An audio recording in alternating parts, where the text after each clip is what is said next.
Welcome to the Nordic Mythology podcast. I'm Daniel Farrand, owner of the company Horns of Odin. As always, before we jump into the show, I do have to plug our Patreon. As I say, every week it's the lifeline of the show. It literally is how we keep going. The main bonus you get is our Q&A, where we sit down with our guest after the main show and we let the patrons ask questions.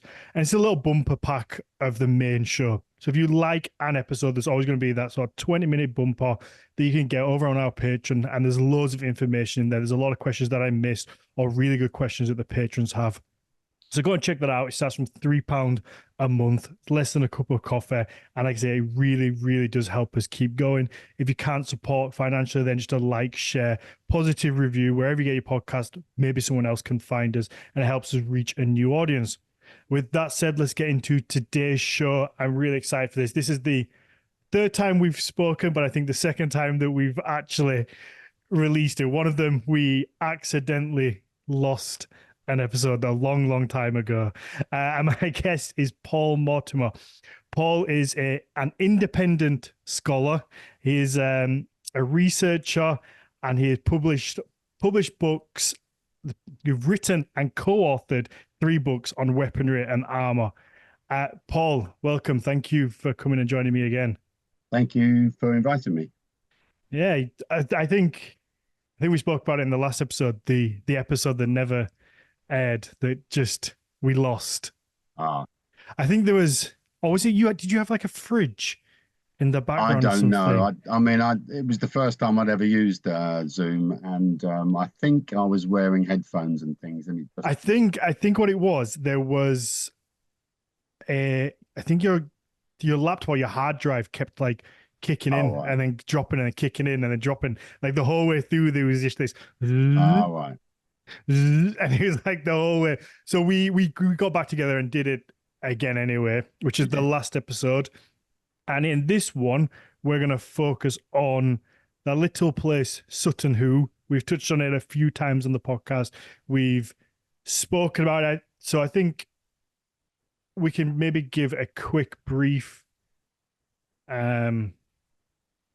explanation as to what it is. And then maybe because we're going to focus ideally just on the items. We're going to look at the items and what the items can tell us about the Anglo-Saxons. So yeah, maybe it's a quick little recap for anybody that doesn't know. Okay. Sutton Hoo is an Anglo-Saxon burial ground in the east of England, in Suffolk. It was first dug during 1938 by Basil Brown, and there's a film that's been made about that called The Dig. I just happened to be a consultant on that and provide some props along with my friend Dave Roper. It was good. I enjoyed it. You did? Oh, you watched it? Oh, yeah, good. I did enjoy it. I remember it had quite. Did it come out during COVID or was it just after COVID? I can't really remember. The trouble with COVID is everything it was just before COVID we did all the work, I think. Yeah. And I think the film actually came out after COVID, after the emergency. I remember it being around that sort of time and it coming out and being like, I need to watch this. And I just remember sitting down and watching it. I did. I actually really did enjoy it. But the burial ground was largely robbed out during the Tudor period by probably people sent by Elizabeth I. She needed money to fight off the Spanish, and she gave licenses to people to dig out the mounds. But by the time Basil Brown started digging them, most of the mounds, and there's something like 18 known mounds, had been robbed. The first big one that he dug out was Mound 2, which was a ship burial, 24 meters long, quite a big ship, but as big as anything ever found in Scandinavia. But it had been comprehensively robbed, although they dropped a few bits to show that it had been a very rich grave indeed. The strange thing about that particular grave was that the burial chamber was built in the ground and it was lined with wood, so it was like a little house underground, and then the ship was drawn over the top of the mound to seal it. Rather like, I think the only other instance of that is the burial, much later burial at Hedeby in Denmark, or was it Germany? Can't remember. So they're very close to each other. Mm-hmm. But the the star of the show was obviously Mound One, and they'd uh, Basil didn't dig that until 1939, just before the war started, and it soon became apparent that it was a bigger ship, 27 meters long, and that the grave had not actually been robbed. It had been the Tudor diggers had actually dug it on the mound, but they had actually dug in the middle of the mound. Now, fortunately for us, sometime in between the time when the mound was actually built and when Basil Brown went there, somebody had cut off one end of the mound. So when they dug in the middle, they missed the burial chamber.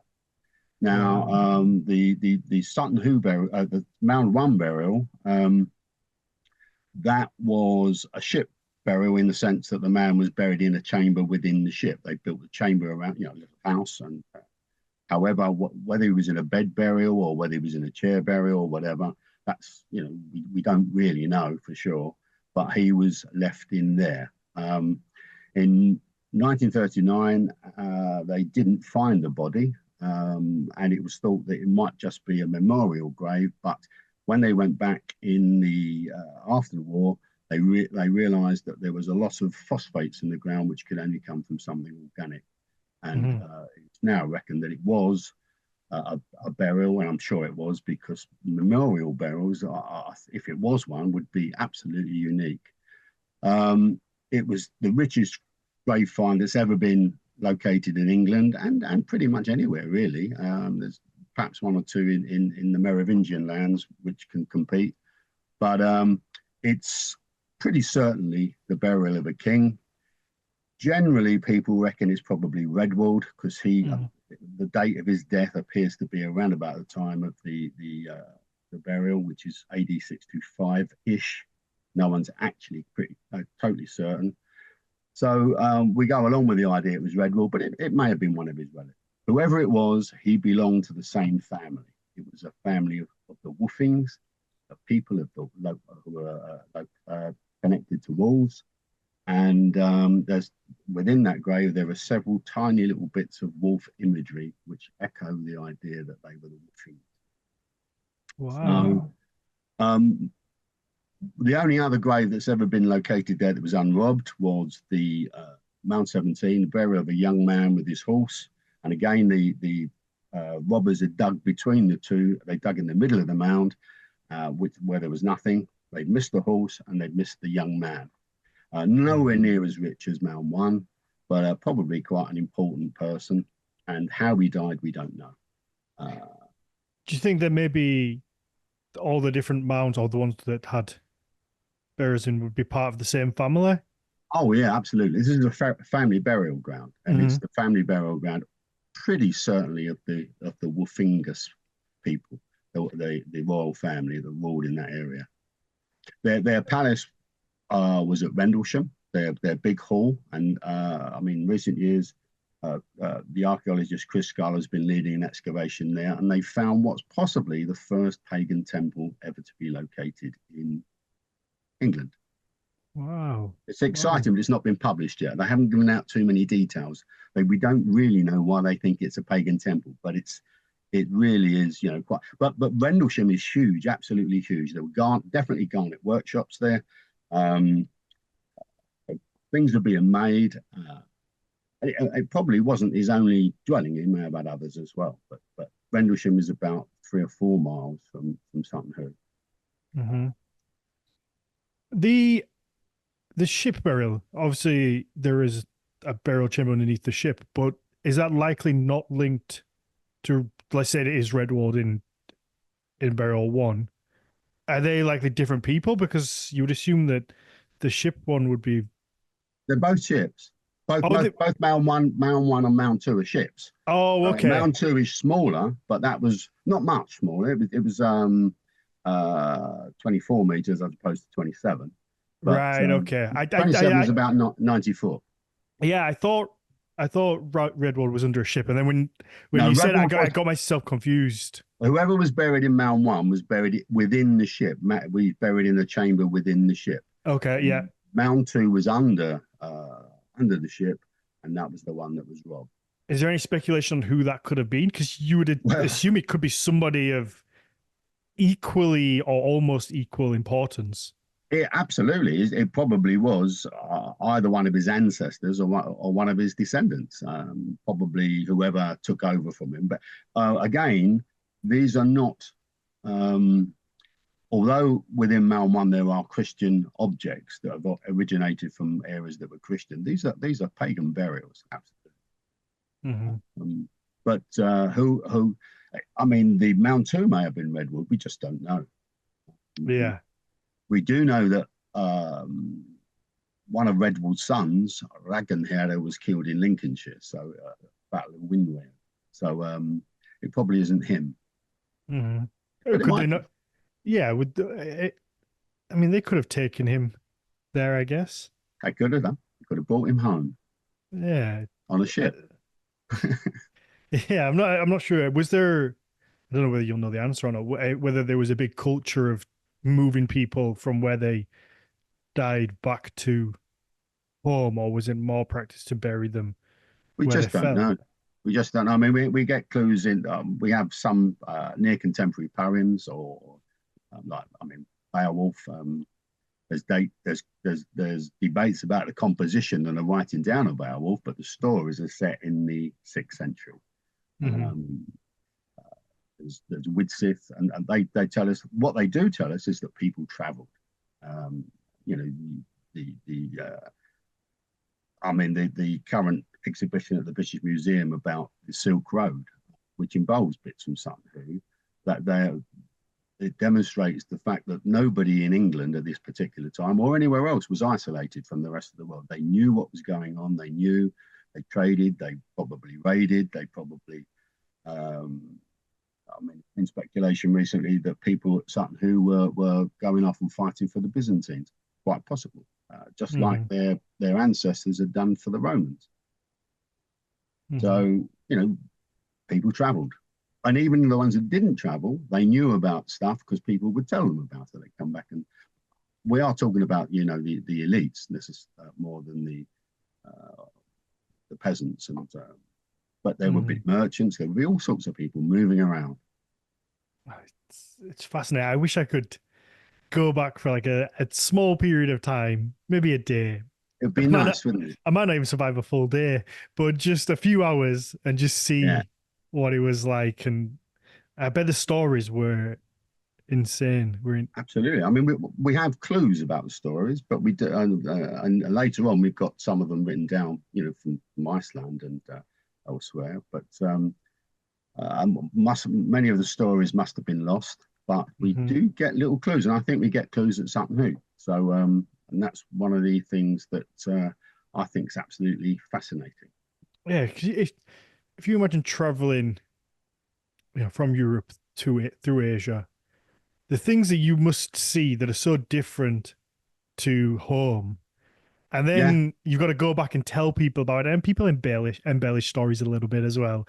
absolutely. So these things that they see and these animals that don't exist, that nobody else will ever have seen around you, and that quickly, these small animals will become bigger or more deadly. And the next time that person says, "Oh, well, my uncle went, on a road and he saw this incredible creature," and it'll change a little bit. And over time, you soon got something that doesn't even resemble probably what it actually was. Absolutely. And then, I mean, they get that in the telly, and they get more legs and more teeth, and Mm-hmm. you know, so uh, and they're more dangerous and whatever. So Yeah, it's a lot of fun. All right, let's look at some of the finds and what we can distinguish from them, I guess, and what it tells us about the people. Because hopefully by now, people that listen to this podcast know that just because people were living in, the 6th, 7th century, even up into like, the Viking Age, they weren't just, you know, brutish, imbecilic people. Because I think that's the image that probably a lot of us get fed from yeah, when we're young, from TV shows, that everyone was just, not very intelligent. They farmed all day and that was it. There was no culture. There was no high art or anything like that. Well, it's a highly sophisticated society. There were people, traders, craftsmen. Craftsmen, to become craftsmen had to do apprenticeships. It was highly organized, and there was enough surplus to allow people to do that. We know that the society was hierarchical, so you've got people at the top, and we know that there's a significant number of people below them who are very powerful, and but we also know from poems like Beowulf and from Widsith and from Kraki Saga and other stories that if kings didn't allow some of that wealth to be distributed, they probably wouldn't be kings for very long. So mean kings are written about as though they were dreadful people. Generous, open-handed kings are lauded. So there was some distribution of wealth, perhaps even more so than we have today in some ways. Who knows? But the other thing about the 6th and 7th century is that it's, you said it'd be nice to go there for a day, and you would, but I don't think you want to stay there. No. But despite the fact that they would think differently, fundamentally differently to us, the way they viewed things wouldn't be the same way that we do.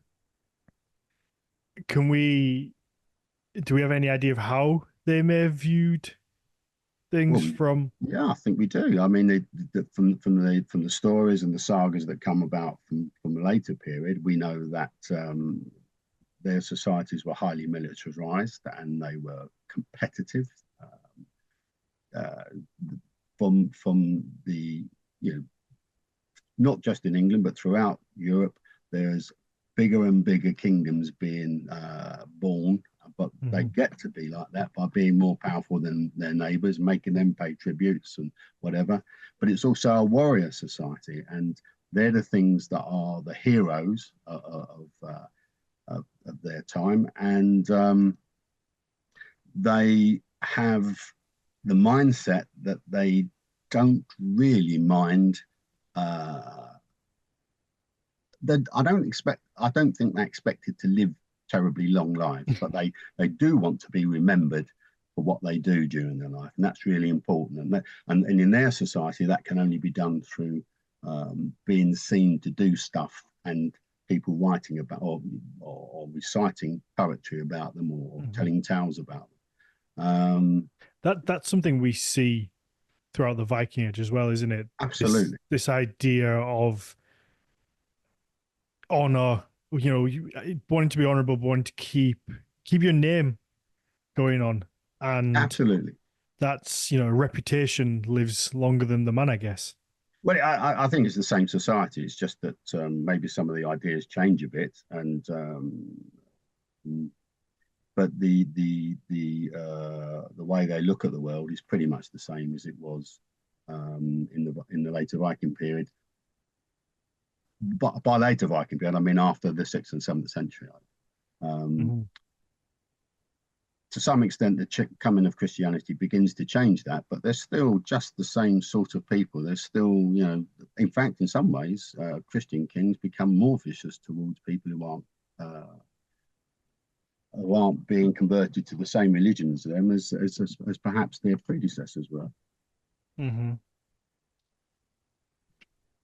What do we see when it comes to links to Scandinavia? Because am I right in thinking that the helmet, which is, I guess, the most prized artifact from Sutton Hoo, or at least the most... But it's the most well-known. Yeah, the most well-known. It's the one, it's iconic, people see it. And am I right in thinking there is one very similar that was found in Sweden? There were several, from Vendel. Several? I mean, there's from Vendel, I think it's 4 helmets, and from Valsjörde, there's 5 that are recreatable. There's actually more from Vendel, but some of them are just bits. Okay. But they all have the press plates, and the designs on the press plates are sometimes a different style, but they depict the same sort of imagery. So you've got the people with the horned helmets that end in birds' heads. You've got Yeah. riders riding to do whatever they were doing, and you've also got other things. I mean, so the helmets are related. Where they were made, they may not have been made in Sweden. They may not have been made in England. I suspect that the influences or the inspiration from them may have come from somewhere else. Do you think maybe they were, because obviously, like you said before, there was an open communication, open trade, that maybe all these helmets were made in one place and then distributed out through to different kings, through trade, because, it's a fancy little helmet. If you've got some power, that's the kind of thing that you want. Yeah, I think they're made in Scandinavia, or the inspiration comes from Scandinavia, from the lower bits of Scandinavia, from what is now Skåne and Denmark. That there's very powerful families there who are ruling quite big areas, and they come into conflict from time to time, but they're actually pretty stable in some ways during this 6th and 7th century. They've got, well, I mean, that's partly where Beowulf is based with Hrothgar, the king, Heliot. And he's obviously a renowned king, and he does appear to be historical. He does appear to have actually existed. Whether Beowulf did or not is another matter. But those poems are depicting the 6th century society, early 6th century, well, early to mid 6th century. Which I don't think had changed much by the 7th century. But I mean, there is some evidence that helmets like this were actually made in England. There was a Patrick's, a die of a horned man found in Kent earlier this year, and it's absolutely perfect. Wow. There's been other dies found, and very, very similar dies have been found in Denmark. And then you've got the island of Öland in Sweden, where 4 were found altogether.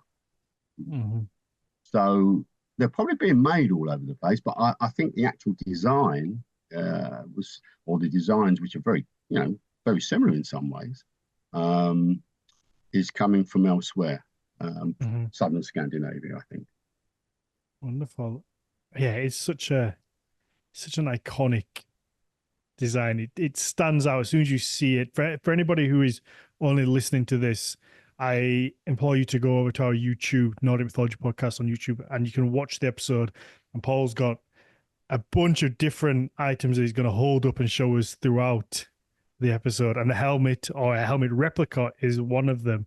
And it is such an iconic image, that helmet.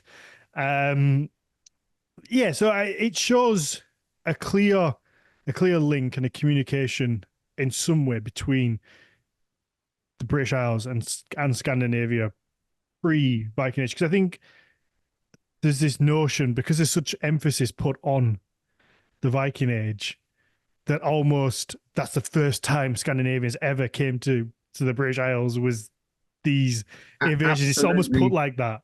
Absolutely not. I mean, one of the problems I've been wrestling with this for some time is that we call the people in England Anglo-Saxons. Well, in the 5th, 7th century, no one in England would recognise that term. It wasn't, that they weren't Anglo-Saxons. They would have referred to themselves as, well, these people probably referred to themselves as the Wolfingas, because that was their family name, their tribal name. And they may well have been related to the people in Beowulf called the Wolfingers, who lived in southern Scandinavia. They may have been the same family. We just don't know. They probably, the people in Sutton Hoo and the people in many parts of England, would probably have regarded themselves, if you ask them, and for a generic term, they probably would have regarded themselves as coming from Scandinavia or what we would now call Denmark, although they may not have used those names. In much the same way that, in America, you get people who are very, very aware of their ancestry from Sweden or Denmark or Germany, even though they haven't been there and their families came generations ago, they still identify it in some ways as being, that bit of Europe or England or Scotland or whatever. Yeah, I've never really thought of it like that. I guess this could be a completely inaccurate comparison and maybe offensive, but I'm going to go with it because it feels right in my head. And I apologize if it is offensive. Um, in like a sense of, you spoke about America and how you kind of just, a lot of people will classify natives as just the Native Americans, whereas Yeah, to them, to them themselves, they are their little tribe. That's they're Hunkpapa, yeah, Oglala, Cheyenne, ex- exactly. Apache. That's their identity. That's what Absolutely. they identify themselves as. And I've never thought about that when it comes to the British Isles, and we just look back because it's easy to just say, "Oh, it's the Yeah. Anglo Saxons," but you're talking about different kingdoms. Even when you get up and up to the Vikings, it's still what, five different kingdoms, and they all will be slightly different, and they'll have different cultures and different leaders and different things going on, and they'll have different identities.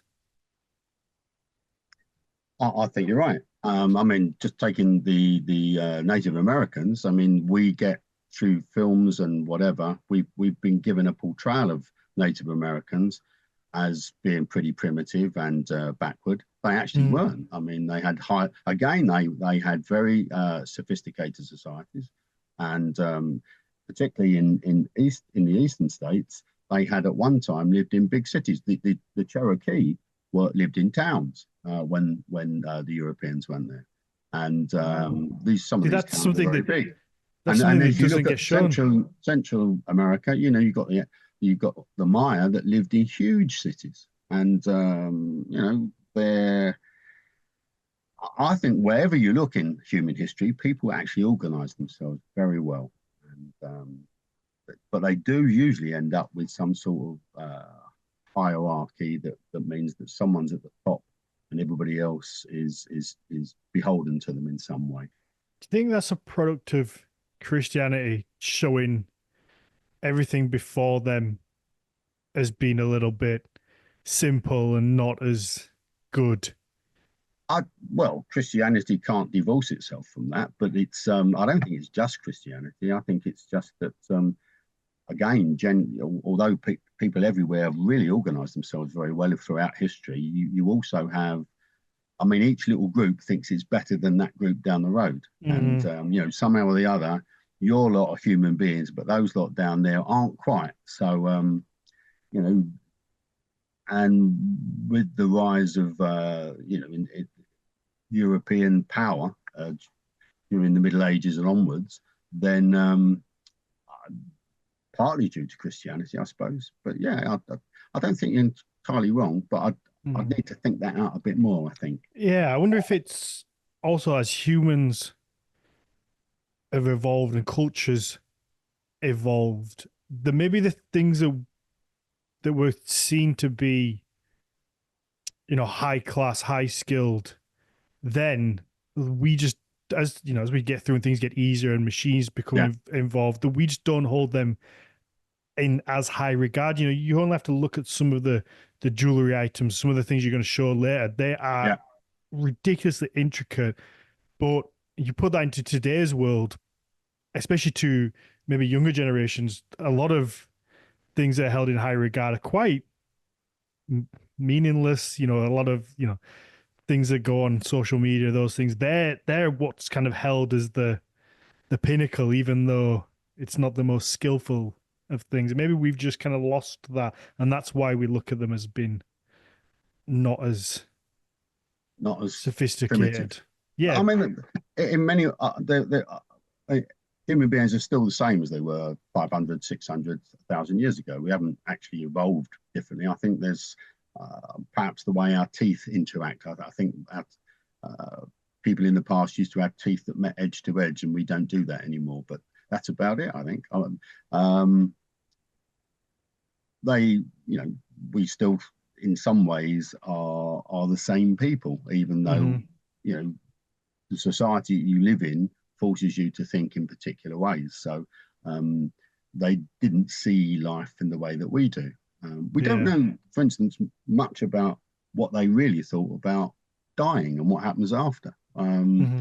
I know that we get something from the later stories from Scandinavia, but nothing's actually quite certain. I mean, in the Viking period, we know that people believed that they had more than one uh, soul, for want of a better word. And various things could bits of you could do different things.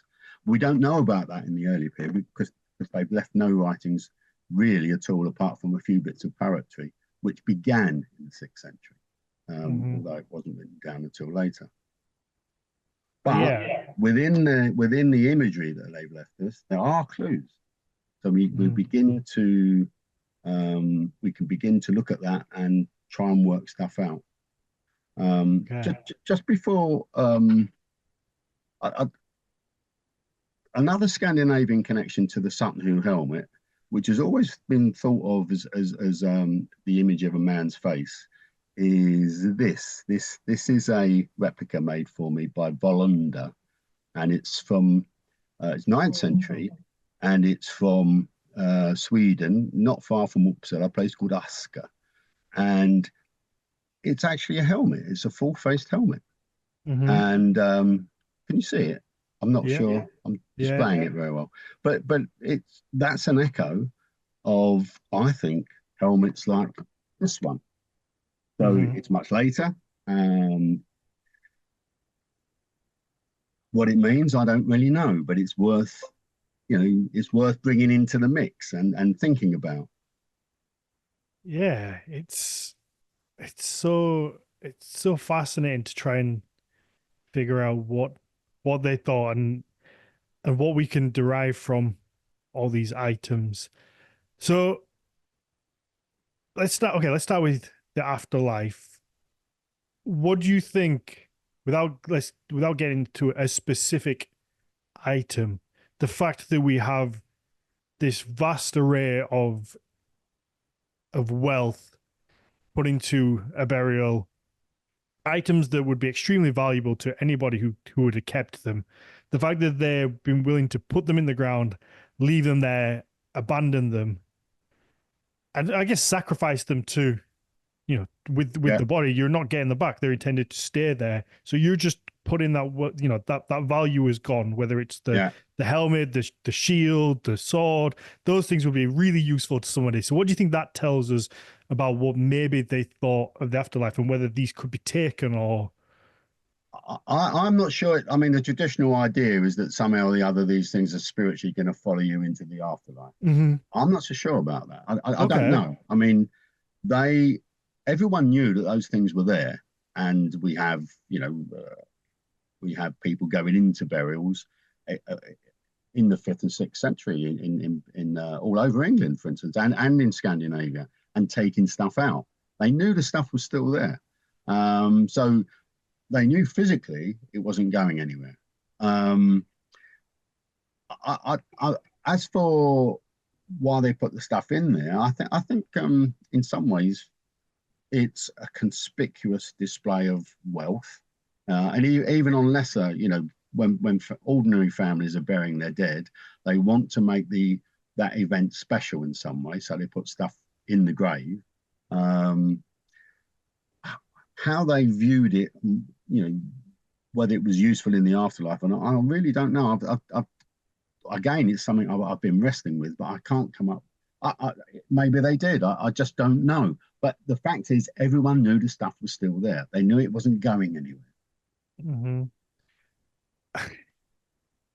Yeah, but I feel like you're still not getting any use of it if you put it into a. I guess this is what would lead me towards thinking that it was more of they need this stuff in an afterlife because whilst they know it's there, they must have an idea also of decay that things They did. are going to break down because obviously people have broken into these burials, so they know that if they leave that underground for even 50 years, Yeah. it's going to be tarnished, it's going to be damaged, it's not going to be as valuable as it was maybe when it was put there. So it seems like such a sacrifice for not a lot of gain unless it is that belief that I, you're going to have this. This person we really love and renowned, Yeah. they need this. As I say, I just don't know. It's just something Mm, I've been trying to, think about and think of alternatives. But it's quite possible. I mean, at Sutton Hoo and in many other places, a lot of the mound burials there were actually cremations, and mhm. the stuff that they're adding to the grave is burnt.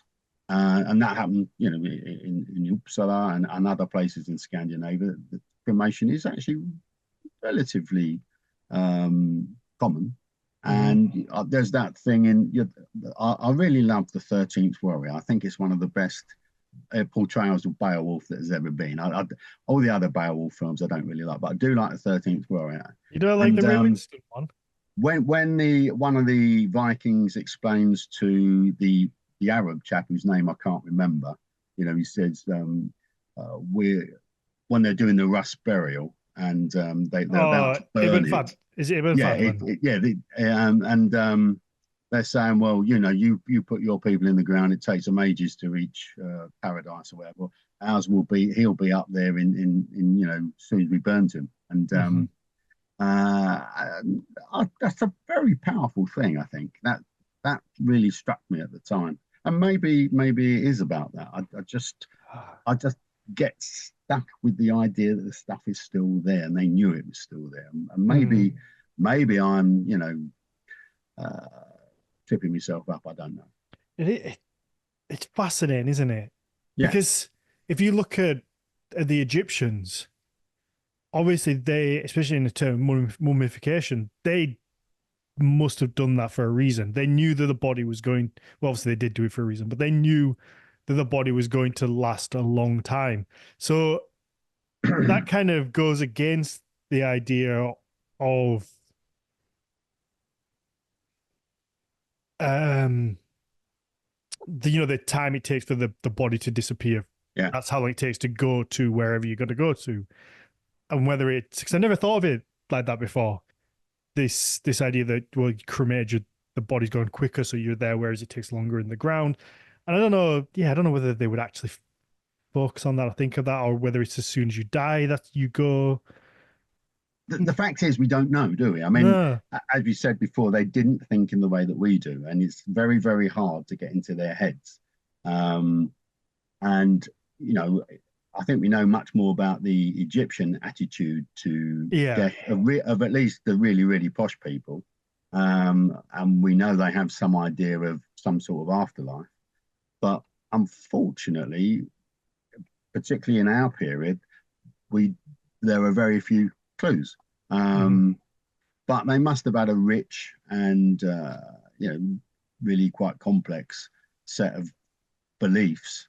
Um, but I think they were perhaps a bit more. I don't know. I think they were perhaps a bit more fatalistic than perhaps later peoples were. In that maybe they thought that some people just died and Hmm. didn't continue.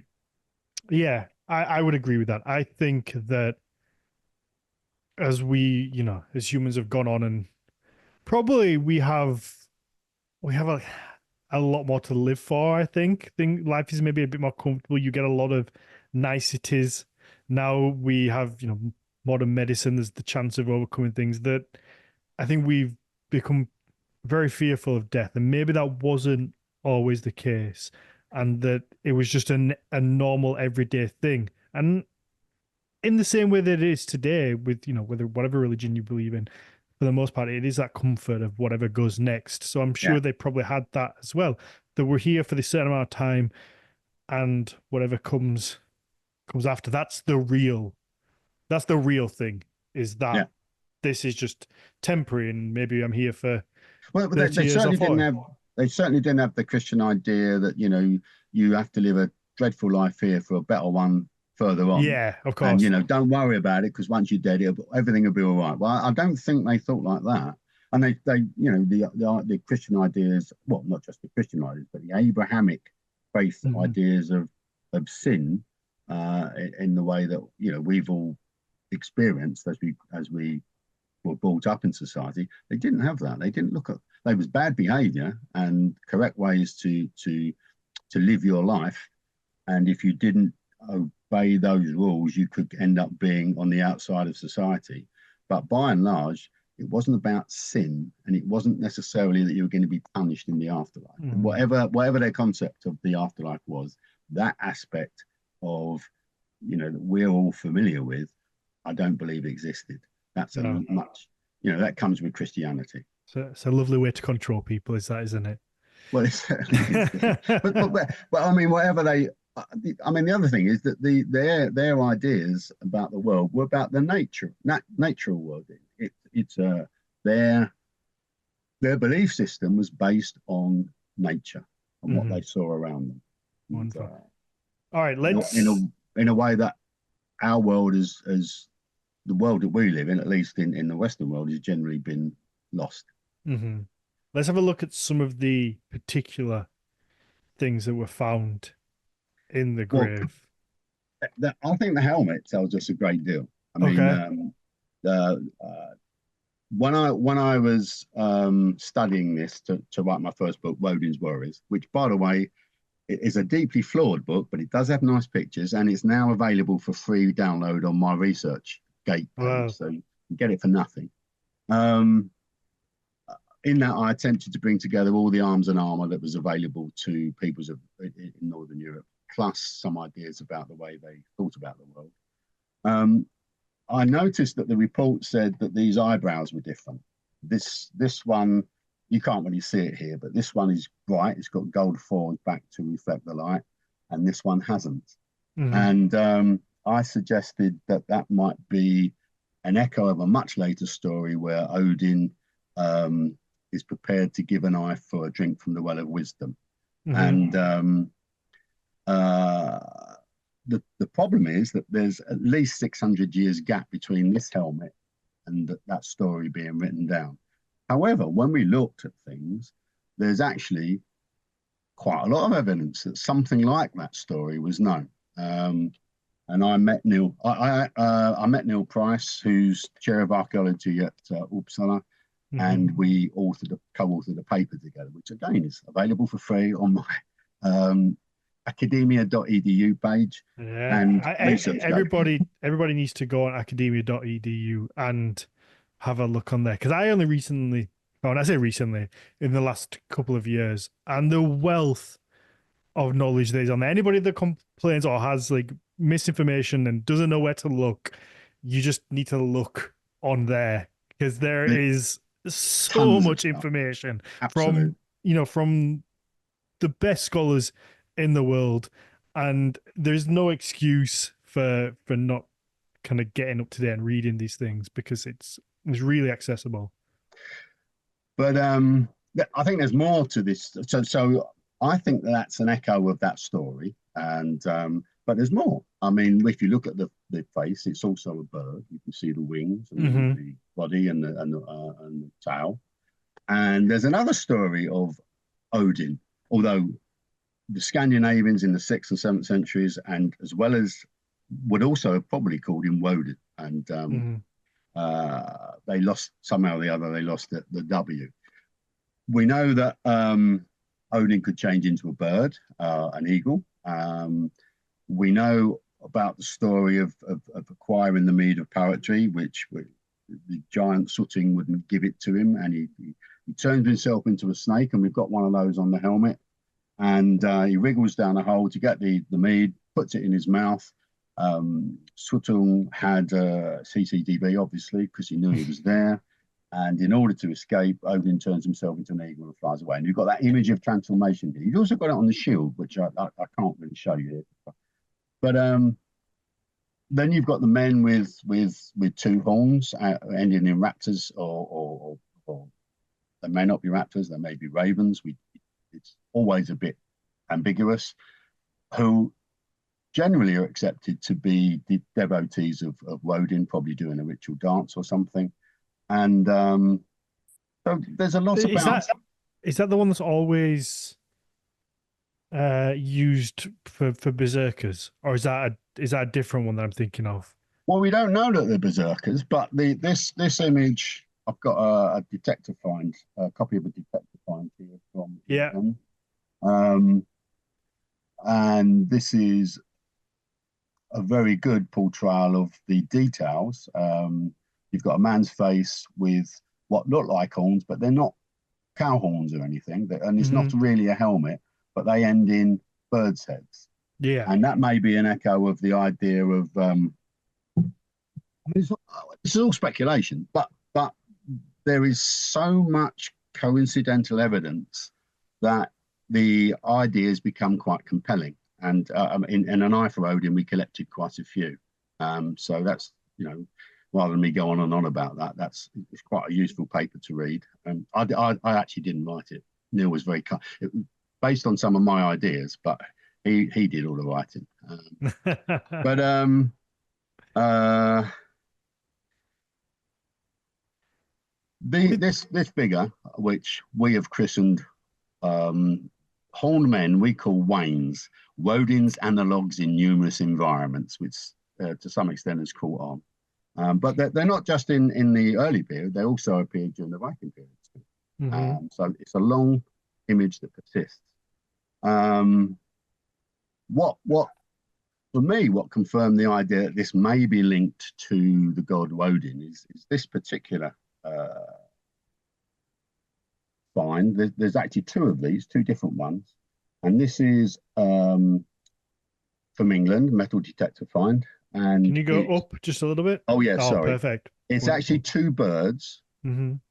together, but they actually, if you look, there's actually a face there. The gaps form a man's face. You've Okay. got his Yeah. mouth and his eyes, Hmm. and for me, I mean, and these could be ravens, they could be eagles. We don't really know, but Odin in the later stories has the two ravens who go around the world and talk memory and report back Yeah. to you every day. I feel like early in the podcast days, Mateus told me about how originally Woden would have probably had eagles versus the ravens that we associate with him today. Like from coming from like the Germanic Yeah, area, it's more likely that it was eagles, and at some point it then yeah. I, transformed I want. into. I, all we're saying is that versions of those stories were Mhm. probably known. And the other thing which convinced me utterly about the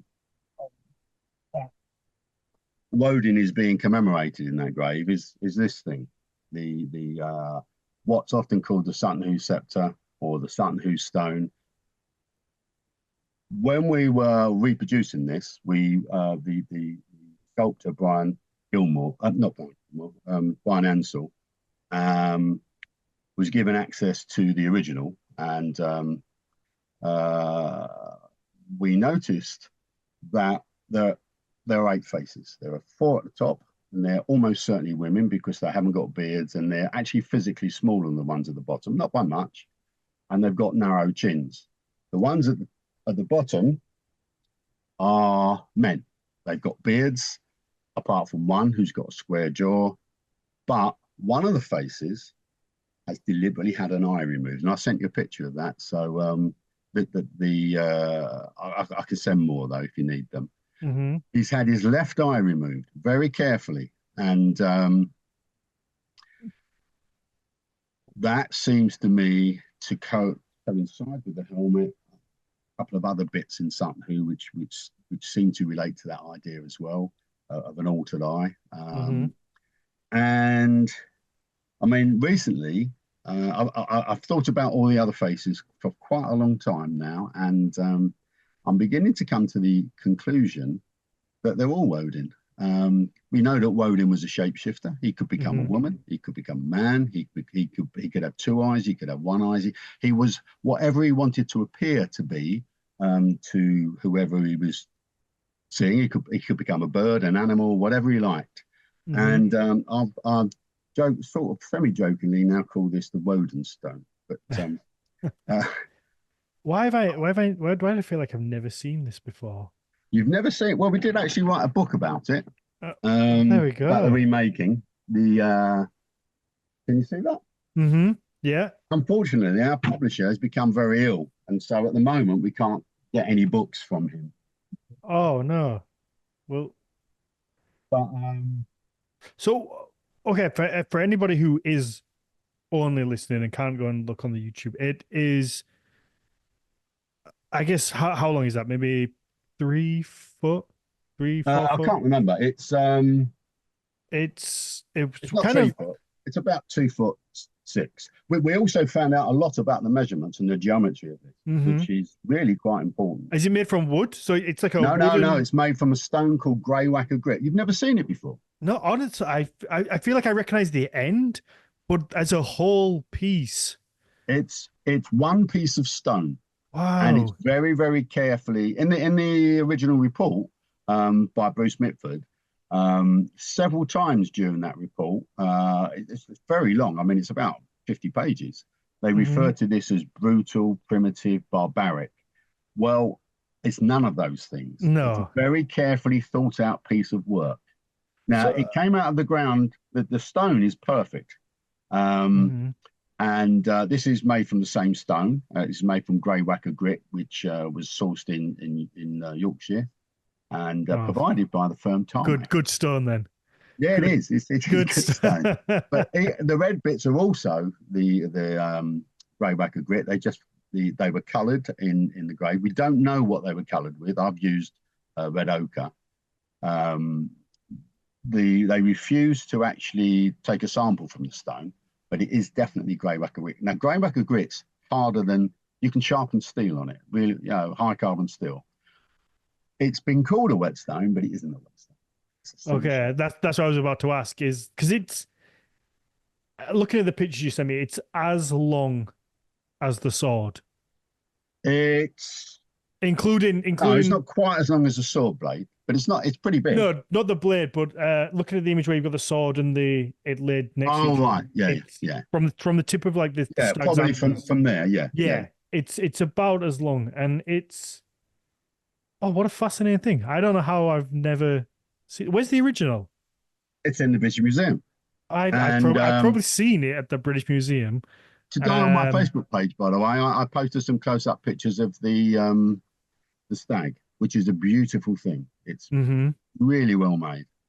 But Um, the even the archaeologist who did the report, Angela Clare Evans, then she's Angela Evans now, she wondered whether this really came from here, from the stone. Originally, they put it on. Hello, oh, everybody. sorry, I was just sharing my screen, Oh so yeah, that's the face of B1. Now, yeah. I have pictures of that in profile, and you can see that the left eye has been very, very clearly cut out and removed, Mhm. but it's been done carefully. Yeah. So, uh, but I've got pictures of in profile as well. Oh, that's what everyone calls the dragon from the shield, but it's not a dragon; it's a wolf. But anyway, talk We'll get about to that that. later. We'll get to that. Oh yeah, I see. I was just wanting to show people this Yeah, the stone. But anyway, but so sorry, yeah, what were you saying? I'm this is fascinated an by this. absolutely fascinating piece, and it has, despite the fact in the report they tried to find some analogues from other, uh, near contemporary. All the other things that they found, which are very primitive compared to this, are river finds. They could have been made in the 18th century, or they could have been made in many, many years, centuries before. Hmm. That's a picture of this stone with the original at the British Wow. Museum. Hmm. Brian made two. He made one for me and one for the Sutton Hoo Visitors Centre. The Oh, metalwork was made by Dave Roper. that's so kind that he made two. It was. So okay, so what what do you think it is? Like what is it? Ah. There's a great deal of work gone into it. What why do you think?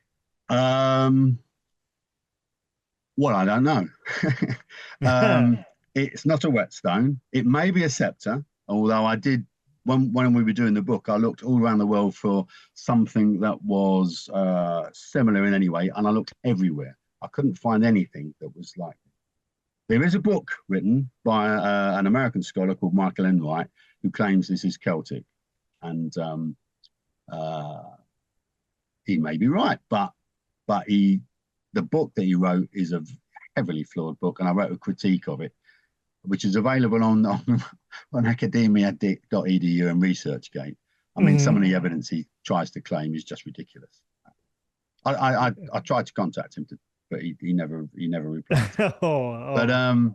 but it, it could be.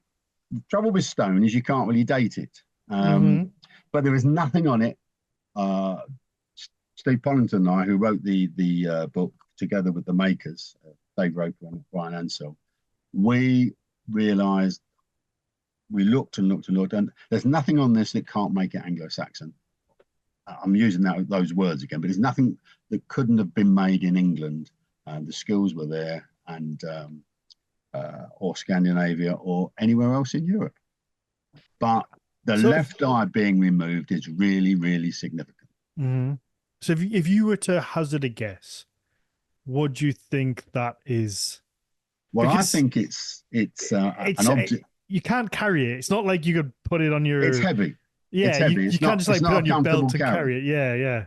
I mean, it could be a scepter, but I think there's more to it than that. I think it has. I mean, if my idea is right, certainly that eye being removed at the bottom, it shows that one of the figures could be Woden. Hmm. Um, if my idea is right, then this is an object of power, and it's an object to connect man to the other world. And Hmm. I mean, one of the interesting things about it is it stands upright all by itself, and it will stand there unless there's an earthquake or you knock it over. Yeah. In fact, it's so well made that even without all these bronze bits on, there's a little half-inch disc at either end, carved out of the same stone. It will stand upright on those. It doesn't actually need the stand. Hmm. But I took some pictures. I'll send you one. I went to Bradwell Church, which is the oldest stone church from what's loosely called the Anglo-Saxon period, built from Roman stone.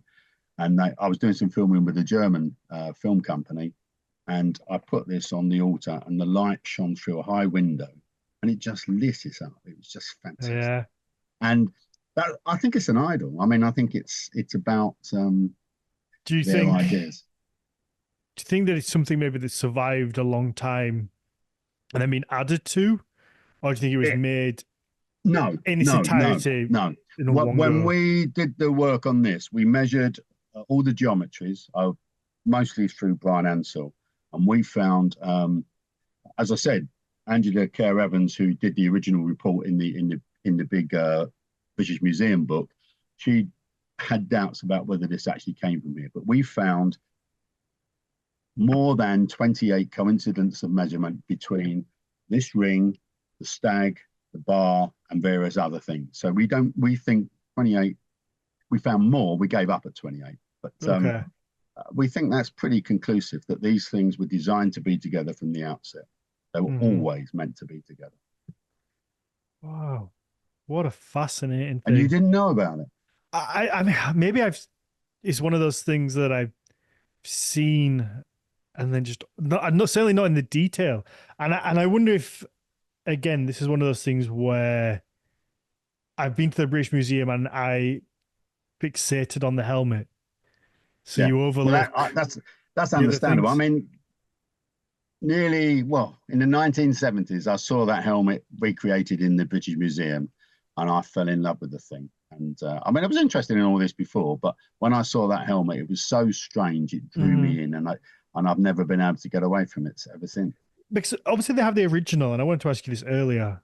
How how accurate do you think the recreation is? Well, Because the the faceplate the is original looks very brown.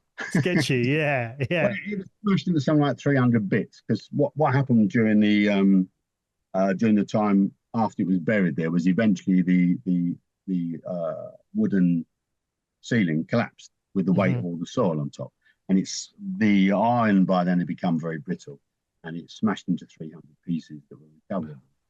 Um, the face is pretty good. I'm sure that's about 100%.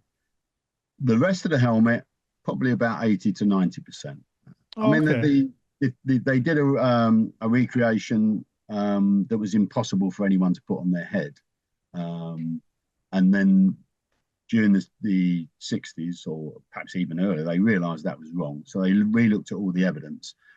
and they came up with what we've got today.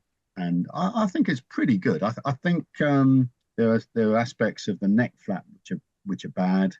It's too big. And if I was a younger man, I'd have it altered. But I'm quite old now. Can't be asked.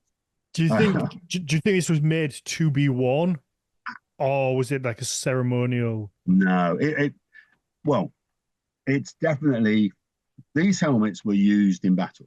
Imagine that. These Imagine are that turning up on the battlefield. absolutely. I You'd mean, be. You think twice. yeah. What warriors of this time, whatever status they are, would wear their best clothes to go to battle for a Mhm. number of reasons. One, they might die, so they want to die well, and they want to be seen dying, and their clothes and their regalia or their helmets or whatever are their people would know who they were. Um, the other thing about wearing your best stuff to battle is you're showing how wealthy you are. Well, how do you Mm. get to be wealthy in this period? Well, you get to be wealthy by being good They're at, killing people. by being good at, by being powerful. Yeah. And Mhm. so if you've got, you've got uh, the king with that helmet on, and I do believe it's a king's helmet. Mhm. It's very protective. Yeah, the way it works together is, and the we're Especially in a full face. absolutely, it's very protective, but it's also very distinctive. And uh, but if you've got sort of 100 of his best warriors quite similarly attired, plus all his others, plus all their men and all the rest of them looking quite good, you've got a glittering host. Now, just Mhm. imagine that coming towards you, and you're not as well dressed as them. You're going to think, oh, perhaps we could talk our way out of this and give them some money or something or Yeah. whatever. But Do you think there's it's some? about intimidation. It's about terrifying. But the other thing about that helmet, if I'm right about it being associated with Woden, when the king puts that on, he's no longer King Redwood. He's Woden. Well, I was about. That's kind of what I was about to ask. Do you think there is something to that full face covering that it's not just it's not for protection. It's not No, the in case a sword or whatever flings up and kind of catch you across the face. It's that mask. Almost you see it with, I guess, like samurai warriors or that absolutely. Japanese style thing of that. It's that mask of almost like He's a no longer demon in human. some sense. Yeah. He's no longer human. You can't tell what he's thinking. You don't know what he's going to do. You can't see his eyes. If he's smiling, you don't know. He Mm-hmm. is humanized. He is, he's like a Cyberman from Doctor Who Yeah. or whatever. He is totally something other. He Yeah. would be, even to his own people, he would be terrifying. Mm-hmm. And And one of the reasons why I think they've got the helmet right is because just looking at the thing, it has some power all by itself. yeah. And And people have always been fascinated by this helmet. when it comes to, well, that's probably a testament as well that people still today, 1300 years later, they're still fascinated by it. So if we are today, the people then must have been as well. They must have been like, this is, especially when it has, because to us or to most people Yeah, that see it that are fascinated with it, it's a helmet that's really well designed. But to them, it has some sort of cultural significance as well. So there is but that aspect to it. yeah, everyone would know. I mean, they would know what that meant when Mm-hmm. he puts that on. I mean, the other aspect of mask is that it's a grimmer. And one of the later bynames of Odin is Grimmer, mask. Mm-hmm. And Yeah. the Old English word, I think, is grim too. So you know, there's lots of associations. So there's lots of links back to Odin. Now, does everything on the helmet link back to Odin? Well, I don't know. There's a couple of bores on the eyebrows, which are. I mean, one of the fascinating things about the art of this period is there's always more than one thing to see if you look at it. Mm-hmm. They're visual puns. Um, were there stories about Woden and boars? I don't know. Um, Yeah. was We it do. alluding to something else as well as Woden? I don't know, Yeah. but it could be. There is no way to ever know. And I think that sometimes I think people need to remember, particularly when it comes to Viking Age stuff, that what we do have comes from very small amount of sources and they're very isolated. So whilst we're very grateful that we have those few stories and tellings, that also isn't everything. You can't look at that and go, this is exactly what they believe. There's no scope Yeah, for premise outside of that, because that's just what we know from one isolated place. And most of it is from Iceland, which is, later on is Christian influence. So absolutely. a lot of the stuff that was just, you know, Northern European, will some of it, of course, things will have been lost Yeah. and forgotten, and that doesn't mean, so it doesn't mean that these things can't be true also.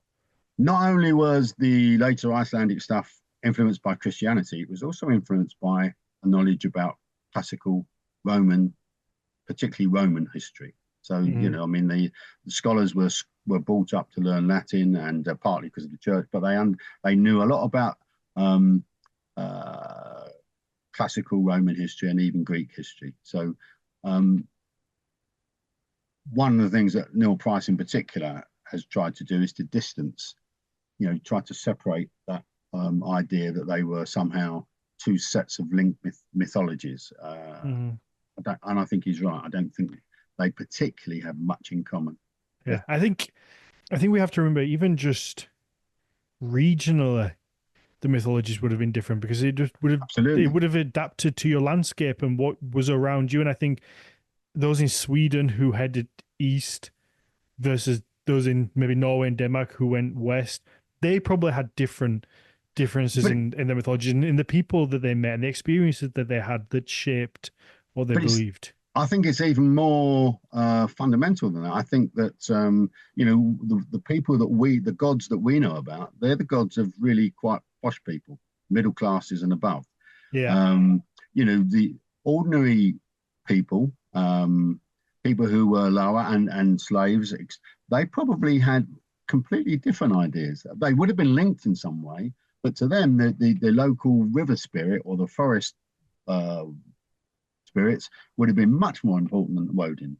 Hmm. And we do have an instance, at least in Iceland, where they actually don't really acknowledge Woden at all, or Odin at all, do they?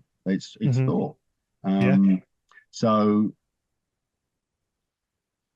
the gods of the family, the spirits of the house, the what came down to us as bits of old folklore, they were probably in some regards much more important to ordinary people, except during the big festivals when everybody would have to, take part in Yeah. whatever. This is one of the reasons why I wish I could go back for a day, because You'd probably get sacrificed. oh yeah, probably, but I would love to know, because there must be at least one thing, probably many things, that we hold on to as being really cool and true. And everybody looks at it today as like, oh my God, that's such a cool thing from the Viking Age or from the Anglo-Saxon. How amazing is that? And to them, they're just like, oh yeah, that was just like this little silly thing that I told my kids one day. How's that become either like this huge thing in the future? And there must be some instances of that where things have been read Absolutely. into and really held on to, and it's just like, oh, that was just an absolute nothing. That has no cultural influence to us.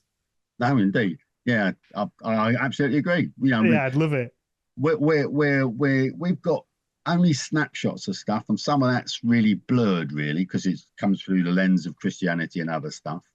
And even the early poems were eventually written down by people from the church who were church trained. So Mhm. we've lost a lot of information, but we do have. They did leave us lots of artwork, and I think there's Yeah. lots of clues in that. So Wow. I Okay. mean, This is a belt this buckle. that's the belt buckle, yeah, See, this puts us, those big sort of Texan belt buckles that you see. yeah, This puts those to shame. and it's engineered. I mean, it's I think I sent you photos of how it works. You did. Opens up. Let me see if I can pull these up for people to see as well. Um, yeah. So again, do you think this is just affluence, just showing off what we can Oh, do? absolutely. Yeah, I mean the powerful people, like today's powerful people, really like to display their wealth, and Hmm. the stuff that was buried with him was probably a small fraction of what he could have actually mustered had he wanted to. I Yeah. mean, and in the stories, in the poems, kings can always lay their hands on wealth to give their well, reward their followers or whatever. So, uh, and if they couldn't, they were probably in trouble. Hmm. And that's one of the ideas of the competing kingdoms is if a kingdom's being deprived of the ability to amass treasure through taxes or whatever, because other people are impinging, then they can no longer protect their people and they're no longer much good as kings. So they ain't going to last very Hmm. What do you long. think? The fact that it's kind of engineered and it's able to pop open. That shows such a level of, I guess, is that so you can change the color of the belt, which Oh it yeah, yeah, that's absolutely. I mean, so fascinating because you think of I've got several different belts that I wear with this. I've got a yeah. public Oh, you woven wear one, which is that? back with leather. Yeah, I do wear it. Oh, wow. Yeah, Um, because that's something you think of as like such a modern I thing wear it that with this purse. oh do you And is this when you just go out for again, I dinner? mean, it was Dave Roper, the archaeologists, written about this, and they thought there would be a bag underneath. There's lots of pictures on my Facebook page and on our group page, Wolfie Edinus. So Hmm. if anybody wants to look there, they're bound to a bit of trawling, they'll find stuff. So what were you showing with the Well, I was bag? just How it showing you how the opens? catch works. It's very, very simple. But the purse has to be this kidney shape. It can't be any other shape. Wow. Otherwise it won't work. Wow. But So I mean, all the little things on the front of there, yeah, they you remind me of people who love putting little badges on their bags. Because that's kind absolutely. of what it looks like is this Yeah. idea of just getting little pin badges and just popping them on there. And because they're I guess then they're there for just to show off. They're extremely All detailed. the gold on here on the original, not on this, was solid gold. That's why it Wow. survives so well. And then you've got you've got these things. They've got the clasp, the shoulder clasp. Um, Oh, they imagine. have all these staples behind, which you just put laces through those, and you can fix it to anything, and it's very, very strong. They have a pin with a beast head, and you can take that out. I'm not going to take it all the way because it's a bit stiff, and I always Mhm. break this chain. So, but the other thing about these, which I find absolutely fascinating, is that although they both look the same, I sent you some photos, so maybe they're actually quite different. Um, Okay. this one has seven loops on its hinge. The other one's got five. You cannot interchange them. Why? Don't know. But there's each quadrant is different to the other three quadrants. So Wow. there's lots of little designs. But the other really neat thing is that if you look at this, can you see you've got at the top, you've got two bores that intersect with each other, Hmm. I think and where their forelegs make a butterfly where am I looking? Help me out with up this. here. Can you see? Hmm. You can see the boar's heads feeding on the ground. Yeah. You can Oh, see right. their Okay. hind legs, and Yeah. they cross and intersect, but their And forelegs make a butterfly. is that the blue bit? Yeah, Yeah. Oh wow. it's bonkers, There's so many completely bonkers. so much deep meaning to and even without the added influence, added like stories in there or little bits and pieces just to make something like that is incredibly difficult. It's so skilled and Absolutely. it's the tiny details on it are just unbelievable. And the other thing is, I mean, we now know that some of the garnets possibly came from India or Sri Lanka. I actually went to a garnet mine in Sri Lanka some years ago. Oh wow. Fascinating, and that probably hasn't changed. But so evidence of long distance trade. Uh, these people knew about the world, whether they knew about Sri Lanka particularly or not, or where the Mhm. garnets came from, but they were trading with people who did. Um, so it's all totally fascinating. And I really want to know everything, and I can't, but I'm going to try. Yeah, do your best. Right, I'll show you Um, another butterfly. This is from Sutton Hoo, but not Mound One. 'Cause I feel like I never Oh, feel that's never really get mentions of butterflies. I can't think of any time well, where they've ever really been they've not been portrayed in mentioned anything. except once, and I'll show you in a second. But that's that where the I'm wearing the male from Sutton Hoo there, which has got copper rivets, not steel ones. Actually, that's my old male shirt. That one's not the right one. But I've made we don't know how the class we employed. I've made a tentative backplate and breastplate out of 10 layers of linen. There were there was evidence of a lot of linen in the grave, Okay. and I've fastened them to that. And that's actually very good defensive armor, particularly over male. Oh wow.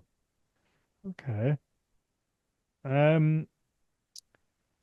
Yeah. It's. That's you can see the copper rivets. Now that these are um, that chain and what you showed before. They're we gave the film The Dig those to use. You never see them, but So is this the this that so again for anybody that's only listening, please that's go the check male out the from Sutton YouTube. Hoo, which is alternate solid and riveted links, but the rivets are copper. That must have taken so long. You can see So at least one of the rivets is loose, but never mind. You don't wear it very often anymore because it's bloody heavy. So wow, that's fascinating. Okay, so we let me have show you time. this. Yeah, okay, we have time. Maybe to show us your favorite pieces or a couple of things because we're going to run out of Well, time you've seen otherwise. quite a lot of favourite pieces, but this is from Mound 17, the young man's grave. He was buried with a horse. Now, Oh, I would say that's a horse. That looks like a horse to me. it does look like a horse. Yeah, Absolutely. It's another one of those those visual puns. those But beady eyes. if you look at the details of the garnets, I hope you can see them. The you can see at least one butterfly. Now, Martin Carver, who wrote the book about this burial, he said that this was the only instance of butterflies in a fifth or seventh century, or insects in a fifth or seventh century portrayed from the fifth or seventh century. He's wrong because he missed out he's never seen the butterflies. But I hadn't seen them either. I was doing the talk at Sutton Hoo, and a lady came up to me and said, "Paul, have you seen these butterflies?" And I hadn't. And Wow. uh, You've actually just reminded me. For anybody who wants to know more about the Sutton Hoo burial as a whole, we did an episode with Martin Carver. We've done two with him, one on Paul Mortimer and one on Sutton Hoo. I think it was episode 50. So go and check that out. Martin is such a great guy to talk to. He's such a lovely gentleman. he's a nice man. But anyway, He is. that's this one isn't made of gold. It's made of bronze and garnets, So glass, is and that a little belt buckle? Is that a little yes, bit at the top? we think it was the sword belt buckle. Oh, Um, okay. So but do you think maybe this I assume gentleman was associated with horses in some way, as in like he well, he had a favored. horse buried with him, so yes, Yeah. So he just he had a sword. And he had, so he would appear that he was a warrior. He may have died in battle. I mean, there's evidence, some slight evidence from I think it's Mount Five that there's a tiny bit of a skull that appears to have sharp weapon slashes on it. So people are being buried possibly after being significantly suffering significant injuries on the battlefield. So wow. Wow. Okay. Before we wrap up, is there any one item we need to see? Like one last one, uh, anything that just jumps out that's gonna blow my mind? Or have you've we seen the sword seen before. So I think the most magnificent thing from the grave is the shield, even okay. better than the helmet. Although the helmet is the thing that everyone remembers, It but is, yeah. I Okay, so can't. It's so big. well you sent me some pictures. I did. So let me find these pictures. I'll pop them up. I'll share them and you Okay. can quickly kind of just tell us a little bit about the shield and what makes it so The amount of fantastic? work in that shield is tremendous. Okay, hopefully people can see this. And again, if you It, are it's only listening, do go and check it out on the YouTube because it is it's made worth. of I made the board. It's made of lime wood. It's curved at the edges.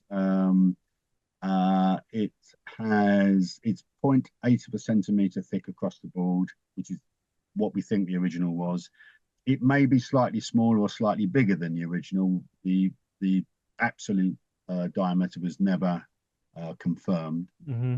My one is a yard. It's just about 36 inches. It's rimmed with copper alloy all the way around, which is gold plated. There's no solid gold on that shield. It's all gilt, but it really shines in the sun. And you know, you see these adds to the panoply of the warrior, and Hmm. you know, it makes him look really quite special. It's So what's this? What is it covered in? The it's reg covered in part. leather on both sides, and we don't. It was painted the original. We know because there was a bit of paint left. The only wood that survives is underneath the central boss. We know it was lime, um, and we it was probably painted. There was some white under the boss, I think, if I remember rightly. We don't know what colour the actual shield was. I thought there was a colour scheme going on in the grave, so I've used red and gold throughout, Hmm. um, which seems to work quite well. But the back of the shield is equally, well, not equally magnificent, but it's also quite special. There's a lot of engineering in the shield. I mean, the what you see, all those bits around the shield are often there because they're supporting stuff from the back as well. So these That's the bird. are these tiny little garnets in They the are tiny little guys, but if you go back to that hip, now you remember no that bird. Show me the bird again. this one? Yeah. Now you remember the image of transformation on the face where a man's face becomes a bird? Well, here Hmm. you've got a bird with a man's face on the hip, uh, picked out in garnets and blue glass. Well, I think it's blue glass. I can't remember. Hmm. But it definitely is a raptor, that bird. But it's Yeah, also got a look at the head coming claws out of on the, it. yeah. Um, it's also got a little head coming out the back of the head. Now, Oh, here, yeah. yeah, but that's got teeth. So that's probably a wolf's head. Wow. Okay. And then there's these man's or beast faces all the way around. There's two different types. So This one could be are they kind of clasping around the outer rim? yeah, they're holding the rim in place. Wow. Okay. Yeah. So there The is it a could be a ridiculous man with a amount of work. moustache, or it could be basically a beast. These are teeth down below, so it could also be a beast face Oh. with a big Okay. mouth. Oh, and this is And the that's other. another one. That's the other variant. They've Looks all like a got shoe garnets in the bill. eyes. Yeah, it looks like a little shoe bill or something like that, or a It does. duck. Yeah. I don't know what Yeah. I mean. One a lot in this style of art. A lot of the animals are indeterminate. Some of them are very definitely what they are. Hmm. This is the boss This is in yeah. the center of the board. This is remarkable. What? So what's the this blue? We decided on blue. Okay. We don't know what the original was, but we thought it looked nice against the gold. So and they were about aesthetic. So we think you know So probably what is was. it? Is that just painted? Is that a No, painted no, part of it's it? blue. It's blue. It's blued iron, Oh, okay. Oh, and so you can see the beasts here as well in the middle. we have cheated slightly on this. The original was all bronze and gilded, apart from the silver bits. On the silver bits, they were bronze and tin, but we've actually used solid silver because it was easy. Okay. So I've cheated Uh, a tiny bit. I don't think Okay. anybody knows. So if I'm looking at this and I'm looking at as my very rudimentary knowledge of shields, when you normally see a shield from sort of this time period, it's the round shield with the central iron Yeah, boss, that dome shape. So yeah, that's the blue bit, and then the rest of this is kind of just decoration on top of it's that. embellishment. But if you look, I Right. mean, all those little whirly bits, they're beasts, they're animals, all Mm-hmm. intertwined with each other. Oh, this all around here. Yeah. Wow. You're right. There's some work in this. There's a tremendous amount of work. And That's the back, this is the and back. you've got three beasts here. You've got uh, probably a worm or possibly a dragon. Hmm. Beneath there, there's two wolves. Beneath that, there's two raptors, and then you got the other end of the strengthening bit. Mm-hmm. That's from the lyre. I don't. That's not from. That's from Sutton Hoo though. Wonderful. Perfect. Okay. Paul, I want to let people ask you some questions quickly. So Okay. let's wrap up the main show. Do you have anywhere where you prefer to point people? Is it just to your academia.edu? Well, there's quite a lot of stuff on the photos in my Facebook page. Mm-hmm. If you There's lots of Paul Mortimers, so I happen to be the 144th Paul Mortimer. So if you put in PaulMortimer.144, you'll find me. You'll know it. I know it's gross, um, but Hey, it's the world we live in. academia.edu. I've got a lot of stuff on there, but the academia page is a bit sort of crowded. Um, there's some The research gate page is where you can download Woden's Warriors for free. Mhm. You Uh, do have a fantastic profile picture with the stone that you showed us earlier. I think people will find it quite easy. Oh, is this your personal one I'm pointing people to? is that which is the research gate or I think sorry? I'm I think I'm pointing people to your. I'm looking at your personal Oh profile. yeah, yeah. You won't you won't miss me. Yeah, no, you can definitely find you. Wonderful. Well, Paul, thank you very Thank you very much. much. If you want to follow me, it's Daniel_Farrand1, the business at Horns of Odin, and then the podcast is just Nordic Mythology podcast across the board, and it's easy to find. Like I say, these visual aids are great. Do go and check out YouTube. Hit the like, subscribe, the little bell button so you know when we put a video on there. And all the videos go up there in their entirety, beginning to end. Yes, they're long form, but you get to look at our little faces, but you also get the benefit of seeing things that our guests hold up, because a lot of the time there are little visual aids that make it easier. But yeah, thank you very much, Paul. Thank you so much for your time. Pleasure. Thank you.